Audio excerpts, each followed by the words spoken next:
So hello and welcome back to the YouTube channel. आज हम लोग डिस्कस करने वाले हैं Kirchhoff law, one of the most important topics for chapter number 3 in standard 12th।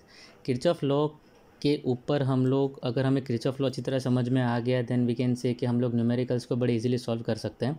तो Kirchhoff law को study करते हैं। किरचॉफ लॉ बेसिकली दो लॉज से बने हैं। एक है जंक्शन रूल, दो रूल्स हैं।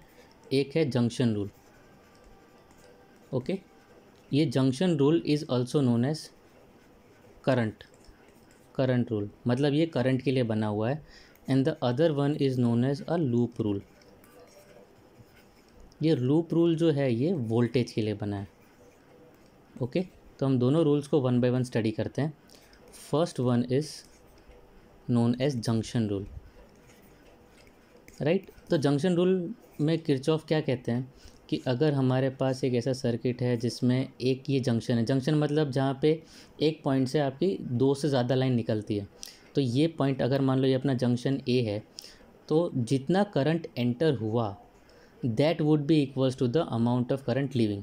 तो अगर यहाँ पे I1 करंट आया, अब बिकॉज यहाँ पे ए पे दो में स्प्लिट हो गया तो एक में जाएगा, मान लो I1 ले लेते हैं, एक में I2 ले लेते हैं।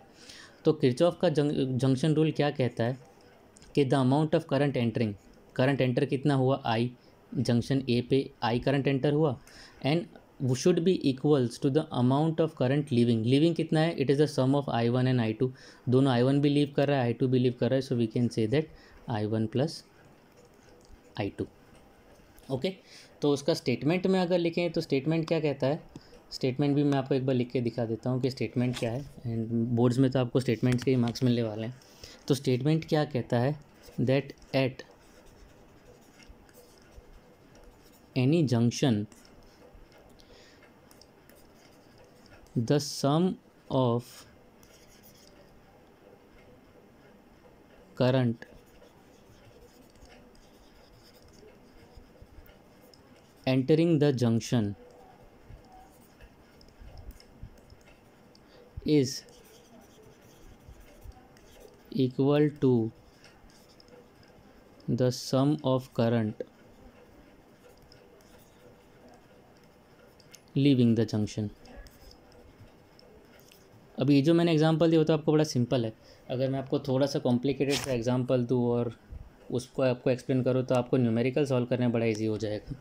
लेट अस कंसीडर कि ये हमारा एक जंक्शन है, इधर कुछ हम लोग दे देते हैं, एक इधर दे देते हैं, एक इधर दे देते हैं, एक इधर दे देते हैं, एक इधर दे देते हैं। यहाँ पे करंट एंटर हो रहा है, यहाँ पे करंट एंटर हो रहा है, यहाँ पे लीव करा देते हैं, ये तीन जगह पे हम लोग लीव करा देते हैं। This is I1, this is I2, this is I3, this is I4, this is I5. So what the Kirchhoff first law says that the amount of current entering, तो entering कितना हो रहा है, I1 भी enter हो रहा है, I4 भी enter हो रहा है, so we can say that sum of I1 and I4 that should be equals to the amount of current leaving। अब leaving कितना है, I2 भी लीव कर रहा है, I3 भी लीव कर रहा है, I5 भी लीव कर रहा है, so it would be I2 plus I3 plus I5, okay। so this is the first law, that is the junction rule। अब हम लोग स्टडी करते हैं what would be the second law, that is the loop rule. Loop rule थोड़ा सा complicated है।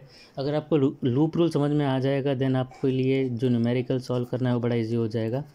Loop rule क्या कहता है, अगर पहले मैं स्टेटमेंट लिख दूँ तो स्टेटमेंट के हिसाब से स्टेटमेंट क्या है इसका, that the algebraic sum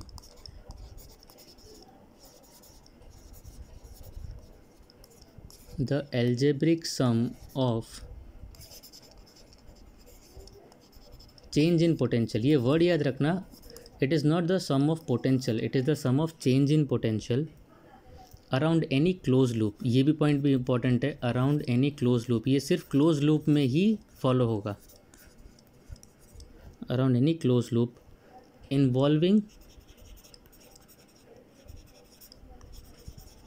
resistors and cell is zero. क्या क्या इन्वॉल्व होगा, रजिस्टर्स भी इन्वॉल्व होगा, सेल भी इन्वॉल्व होगा। इसका मैं आपको एक बार ब्रीफ में एक सिंपल सा एक एग्जांपल बता देता हूँ, एक लूप बना के। So what we are having is that ये हमारा एक सेल है यहाँ पे एक रजिस्टर बना देते हैं एंड रजिस्टर को ये लूप क्लोज कर देते हैं। अब सबसे पहले क्या होता है कि इसमें हमें एक लूप बनाने का होता है। लूप मतलब आपके जितने पॉइंट्स हैं उनको आप नेम दे दो, ये ए, ये बी, ये सी, ये डी, जहाँ पे सेल है वहाँ पे ई और ए। तो क्लोज लूप क्या होगा, जहाँ पे आपका first point and last point same हो जाए। हमेशा अपने को क्लोज लूप बनाना है, तो हम लोग क्लोज लूप क्या बनाते हैं, A B C D E ए ऐसे। सो A B C D E ए, ये हमारा क्लोज लूप हुआ। और इसमें जो हमारा रूल है वो क्या कहता है, that the sum of change in potential. अब चेंज इन पोटेंशियल के हमारे पास यहाँ दो कंपोनेंट्स हैं, एक का रेजिस्टेंस मान लो ये R1 है, ये करंट यहाँ से I निकल रहा है, ठीक है।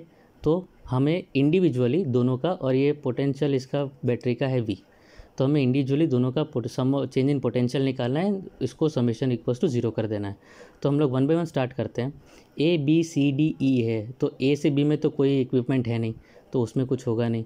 बी टू सी में हमारे पास एक रजिस्टर है जिसका रेजिस्टेंस R1 है, करंट कितना जा रहा है I, तो वोल्टेज कितना होगा, that would be I into R, okay. V is equals to I R होता है। अब एक चीज़ याद रखिएगा कि अगर आपका लूप का डायरेक्शन और करंट का डायरेक्शन सेम है तो आपको पोटेंशियल जो होगा वो माइनस में आएगा। सो इसको मैं लिख सकता हूँ -IR1, ठीक है। तो ये रेजिस्टेंस का हो गया। फिर C2D में जाते हैं, C2D में भी कुछ नहीं है तो यहाँ पे भी कुछ नहीं होगा। फिर D2E जाते हैं, D2A एक्चुअली में बीच में एक सेल आ जाएगा।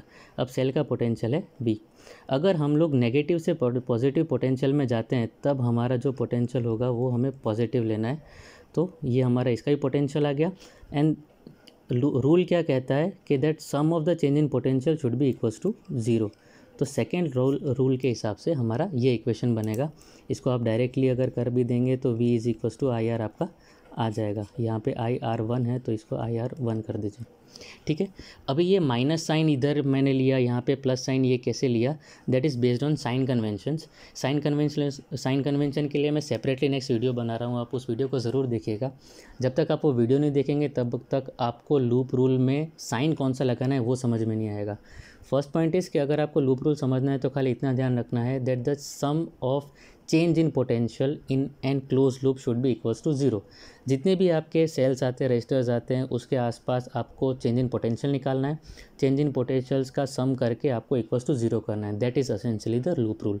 तो आई होप आपको ये दोनों रूल समझ में आए होंगे किरचॉफ के। First one was junction rule, the other one was loop rule. Wait for the next video in जिसमें हम लोग साइन कन्वेंशन के बारे में डिस्कस करेंगे, तो आपको कॉन्सेप्ट और ज़्यादा क्लियर हो जाएगा। Till then good bye.